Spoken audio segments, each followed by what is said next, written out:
பக்தர்கள் அனைவருக்கும் வணக்கம். இந்த பதிவில் நம்ம சுவாமி அலங்காரத்தை பற்றி நம்ம பார்க்குறோம். மூலவர், உற்சவர் இந்த 2 விக்கிரகமுமே இல்லாமல் எப்படி நம்ம சுவாமியை அலங்காரம் பண்ணுறோம் அப்படிங்கிறது நிறையா பதிவுகள் பார்த்துருக்கோம். ஆனால் இது கொஞ்சம் வித்தியாசமாக நரசிம்ம ஜெயந்திக்காக நரசிம்மரும் லக்ஷ்மியும் கையை கோத்துன்னு இருக்கிற மாதிரியான ஒரு அலங்காரம்.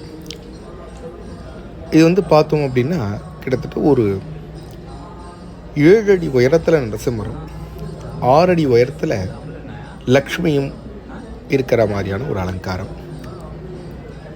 இந்த விசேஷ அலங்காரத்தில் வைக்கோல், பஞ்சு, தேங்காய் நார், துணி இதெல்லாம் கட்டையோடு சப்போர்ட் பண்ணி இந்த மாதிரி நம்ம அமைக்கிறோம்.